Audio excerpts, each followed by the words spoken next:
दोस्तों आप सभी का स्वागत है। 67वीं बीपीएससी का पीटी 8 मई 2022 को हुआ था, लेकिन पेपर लीक हो जाने के कारण इस परीक्षा को रद्द कर दिया गया है। बीपीएससी आयोग इसके लिए एक जांच समिति का गठन किया है और यह बताया है कि हम जल्द से जल्द किस कारण से पेपर लीक हुआ है इसके बारे में हम रिपोर्ट भी देंगे। लेकिन जो अभ्यर्थी बहुत दूर से एग्ज़ाम सेंटर पर आए थे उनको कई कठिनाइयों का सामना करना पड़ा था। सबसे पहले तो उन्हें गाड़ी नहीं मिला था, रहने के लिए जगह नहीं मिला था, होटल में भी अधिक किराया की मांग उस दिन किया जा रहा था। काफ़ी पैसे खर्च कर वह सेंटर पर गए थे, दूर दूर सेंटर दिया गया था और पेपर लीक हो जाना और आयोग के द्वारा या सरकार के द्वारा यह कह दिया जाना कि हमने पेपर लीक होने के कारण कैंसिल कर दिया है। लेकिन स्टूडेंट के कैरियर के साथ ही एक बहुत बड़ा जो है खिलवाड़ किया जा रहा है। ये नहीं होना चाहिए। किसी भी आयोग के ऊपर यह प्रश्न चिन्ह या यूँ कहिए उसके ऊपर एक धब्बा एक लगा है। अभी तक बीपीएससी आयोग के ऊपर यह धब्बा नहीं लगाया था, लेकिन पहली बार उसके ऊपर एक धब्बा लगा है कि बीपीएससी का भी पेपर अब लीक हो जा रहा है। सरकार ने यह कह भी दिया है माननीय मुख्यमंत्री नीतीश कुमार जी द्वारा कि हमने जांच समिति गठित कर दिया है और तुरंत ही इसके बारे में रिपोर्ट हम देंगे। लेकिन सरकार को उन स्टूडेंट को जो यात्रा करके एग्ज़ाम सेंटर पर गए थे, कम से कम उन्हें आने जाने के लिए व्यवस्था अब सरकार की तरफ से होनी चाहिए कि किस तरह वो अपने सेंटर पर जाएंगे और एग्ज़ाम देंगे। इसका दो तरीका है। एक तो उनका सेंटर होम डिस्ट्रिक्ट में ही दे दिया जाए, दूसरा उनका एक ज़िला से दूसरे ज़िला में सेंटर दिया जाए। ऐसे स्थिति में उन्हें जाने में भी ज़्यादा किराया नहीं लगेगा, होटल की भी आवश्यकता नहीं पड़ेगी और सरकार को उनके आने जाने का भत्ता भी देना चाहिए, ताकि जिन पेपर लीक होने के कारण जो गरीब स्टूडेंट हैं जिन्होंने कर्ज लेकर यह एग्ज़ाम देने आया था उनको राहत मिल सके। एक तो सरकार से मैं यह अपील करना चाहूँगा, विशेषकर माननीय मुख्यमंत्री नीतीश कुमार को, और साथ ही आयोग को भी यह कहना चाहेंगे कि आप अब एग्ज़ाम कराइए तो कम से कम उन्हीं सेंटर को अलॉट कीजिए जिनकी विश्वसनीयता है। वैसे सेंटर को आप अलॉट मत कीजिए एग्ज़ाम कराने के लिए जहाँ से आपको लगता है कि ये सही तरह से एग्ज़ाम नहीं करा पाएंगे, क्योंकि पेपर कैंसिल कर देना ये समस्या का समाधान नहीं है, ये स्टूडेंट की समस्या का समाधान नहीं है। ये सरकार और आयोग की समस्या का समाधान हो सकता है, लेकिन स्टूडेंट के लिए यह समाधान नहीं। स्टूडेंट चाहता है जल्दी जल्दी एग्ज़ाम हो, रिज़ल्ट आए, हमारा सिलेक्शन हो, फिर नए फॉर्म आए, फिर हम एग्ज़ाम दें और हमारा सिलेक्शन हो। स्टूडेंट की यही एक चाहत होती है। कोई भी स्टूडेंट नहीं चाहता है कि पेपर 2 साल के बाद हो या पेपर हो और रद्द हो जाए, कोई भी स्टूडेंट नहीं चाहता है। इसलिए स्टूडेंट के हित में इसको सरकार ध्यान रखे। चलिए अब पेपर के बारे में बात करते हैं कि किस प्रकार का पेपर 67वीं बीपीएससी में आयोग के द्वारा सेट किया गया था पीटी के लिए। तो देखिए इस बार का जो पेपर आया था वह आसान नहीं था, कुछ सेक्शन को छोड़ के। जैसे आपके हिस्ट्री में जो क्वेश्चन पूछे गए थे, इतिहास में लगभग 35 प्रश्न पूछे गए थे, ये काफ़ी आसान थे। इसमें से 4-5 प्रश्न ऐसे थे जो शायद कोई न बना पाए, लेकिन बाकी के जो 30 प्रश्न थे वह आप आसानी से बना सकते थे। उसमें कहीं किंतु परंतु नहीं था, एकदम वन लाइनर था, एकदम उनके जो ऑप्शन थे एकदम कहीं से भी उलझाव उसमें नहीं दिया गया था। इसलिए हिस्ट्री के क्वेश्चन जो भी आए थे 35 वह बहुत आसान थे। केवल 2-4 ऐसे प्रश्न थे जो शायद आपको नहीं आता होगा। रहा भूगोल यानी ज्योग्राफी का, तो इस बार इससे 12 प्रश्न आए थे और ये 4-5 प्रश्न को आप छोड़ दें तो ये काफ़ी कठिन प्रश्न ज्योग्राफी से पूछे गए थे, भूगोल से पूछे गए थे और सबके बस की बात नहीं था कि इस बार ज्योग्राफी 12 का 12 प्रश्न जो है बना दे। बहुत कोशिश करने के बाद भी 7 से 8 प्रश्न ही लड़के कर पाएंगे, क्योंकि इस बार इसका क्वेश्चन टफ दिया गया था। वही हाल पॉलिटी का था, राज्य व्यवस्था का। इसमें से भी 11 प्रश्न आए थे और ये काफ़ी कठिन पूछे गए थे। इसमें फैक्ट तो था ही, साथ साथ यह भी देखा गया था कि आपको कितनी जानकारी है, और कॉन्सेप्ट बेस्ड क्वेश्चन पूछा गया था। अगर आपका कॉन्सेप्ट क्लियर नहीं है तो पॉलिटी के बहुत सारे प्रश्नों को आप नहीं कर पाएंगे।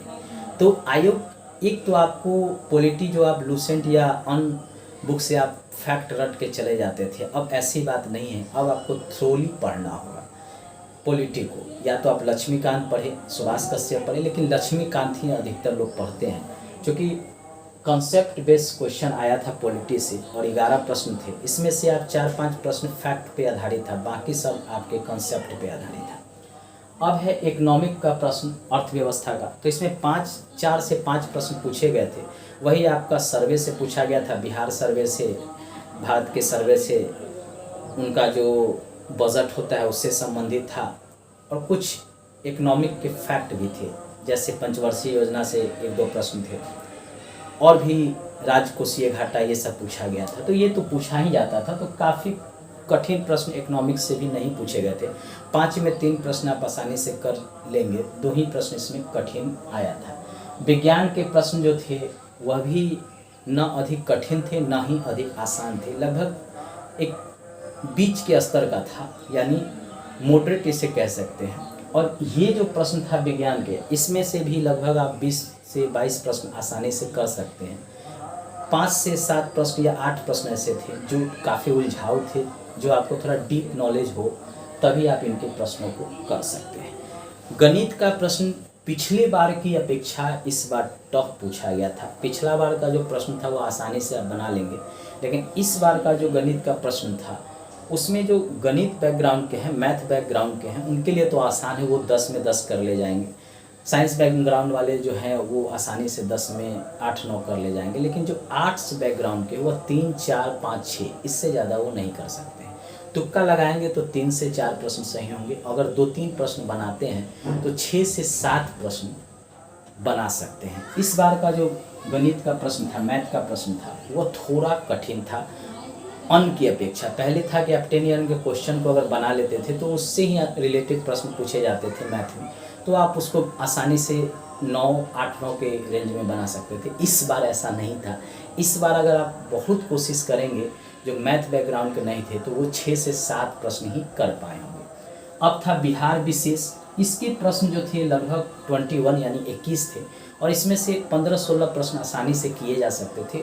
बाकी जो 8-9 प्रश्न थे वो थोड़ा सा कठिन पूछे गए थे, जिसके बारे में हो सकता है आपको जानकारी हो भी और नहीं भी हो, तो उसको आप तुक्का के आधार पे सही कर सकते हैं। लेकिन बिहार विशेष के प्रश्न भी काफ़ी उलझाऊ नहीं आए थे। रहा समसामयिक यानी करंट के प्रश्न, तो इसमें 26 प्रश्न पूछे गए थे, और ये प्रश्न में 15 प्रश्न ऐसे थे जो बहुत आसान थे। बाकी के जो 16 प्रश्न थे, यानी 10 प्रश्न और मान लीजिए, तो वो थोड़ा कठिन थे। यानी 15 प्रश्न ऐसे थे जो आसान थे करंट के, और बाकी जो 10 से 11 प्रश्न थे वो काफ़ी टफ पूछे गए थे। यानी वो लिंक से हटकर पूछा गया था, जिसके बारे में आप नहीं पढ़ते हैं, छोड़ के चलते हैं कि ये नहीं आएगा, वही इस बार आयोग ने पूछ लिया था। तो कुल मिला के प्रश्न जो इस बार पूछा था 150 बीपीएससी पीटी में, 67वीं बीपीएससी में, उसमें से कुछ सेक्शन काफ़ी कठिन पूछे गए, तो कुछ सेक्शन काफ़ी आसान पूछे गए। जहां इतिहास का प्रश्न आसान पूछा गया, विज्ञान के प्रश्न भी लगभग आसान ही पूछा गया, बिहार विशेष और समसामयिक के प्रश्न भी थोड़ा सा आसान ही था, लेकिन वहीं भूगोल, राज्य व्यवस्था के प्रश्न काफ़ी कठिन पूछे गए थे। ये आपके लिए एक सबक है कि जो लोग केवल करंट पर ही अपना पूरा फोकस रखते थे, साइंस पे ही फोकस रखते थे, हिस्ट्री पे ही फोकस रखते थे, और बाकी पॉलिटी, ज्योग्राफी, इकोनॉमिक्स ये सब को छोड़ के चलते थे, मैथ भी छोड़ के चलते थे, उनके लिए एक सबक है कि अगर आप सभी सेक्शन को अच्छे ढंग से नहीं पढ़ के जाइएगा तो आपका जो है स्कोर 105, 106 नहीं हो पाएगा। आप जो है 95, 96 तक जाके ही रह जाएंगे, क्योंकि इस बार करंट कुछ ज़्यादा नहीं पूछा गया है। पहले जो था जहाँ 35, 40, 50 तक करंट होते थे, इस बार मात्र जो है 26, 27 तक ही करंट को पूछा गया है। और करंट को इस बार बहुत कम पूछा गया, और करंट पूछा भी गया तो जिस सेक्शन को आप छोड़ के चलते थे वहाँ से भी प्रश्न अधिकतर डाल दिए गए थे। वही हाल बिहार स्पेशल का भी था, बिहार सेक्शन से भी था।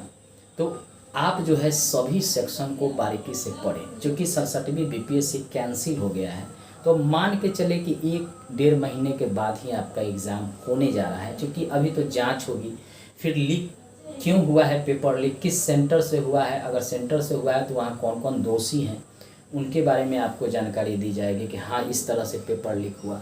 फिर क्वेश्चन नए सेट किए जाएंगे, उसके बाद जो है वह सेट होके फिर आपके सामने आएगा। तो इसके लिए कम से कम आयोग को 1 से 1.5 महीने का समय ज़रूर लगेगा। अभी मई चल रहा है, आप मान के चले कि जून के अंत में या जुलाई के फर्स्ट वीक में आपका एग्ज़ाम हो सकता है, या जुलाई के किसी भी वीक में हो सकता है। जून में होने की संभावना है लास्ट वीक में, यानी 12 जून के बाद और आपका जुलाई, इसके बीच में ही एग्ज़ाम होगा। 12 जून के पहले एग्ज़ाम होने की संभावना कम है, क्योंकि अभी क्वेश्चन सेट होगा, फिर उस क्वेश्चन को सेट होने के बाद सेंटर अलॉट होगा, फिर जो है एडमिट कार्ड आपके पास आएगा, उसके बाद एग्ज़ाम होगा। ये सब प्रक्रिया करने में आयोग को एक लंबा समय लगेगा। इसलिए आप मान के चलिए कि आपके पास 1-1.5 महीने का समय है। और जिनका पेपर अच्छा गया था उनके लिए तो बहुत दुख की बात है, और जिनका पेपर ख़राब गया था उनके लिए काफ़ी अच्छी बात है कि उनको फिर से अपनी तैयारी करने का एक मौका मिल गया। और ये बार बार नहीं मिलता है, इसका लाभ उठाइए। आप कोशिश कीजिए कि जो जो सेक्शन आपका वीक है, जहाँ जहाँ प्रश्न आपके छूटे हैं, उनको आप अच्छी तैयारी कर लें।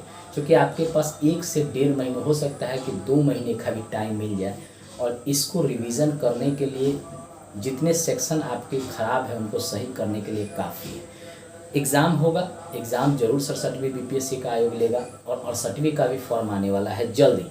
क्योंकि अब तो पीटी कैंसिल हुआ है तो एग्ज़ाम लेते लेते इनको जून जुलाई तक हो जाएगा। तो मान के चलिए कि उसके बाद ही आपका 68वीं का फॉर्म आने जा रहा है, उससे पहले आपका नहीं आएगा। बस हम यही कहेंगे, पेपर लीक होने के कारण जो कैंसिल हुआ है 67वीं बीपीएससी का पीटी, वो सब स्टूडेंट के लिए दुखद एक घटना मानिए इसको। और आयोग के लिए एक प्रश्न चीज़ है आयोग के ऊपर कि इस तरह का न हो तो ज़्यादा अच्छा है। और सरकार के ऊपर भी है कि आप इस तरह से करवाइए एग्ज़ाम, ताकि जो है विश्वसनीयता बीपीएससी आयोग का बना रहे और सरकार का भी बना रहे, और स्टूडेंट को परेशानी न हो। धन्यवाद।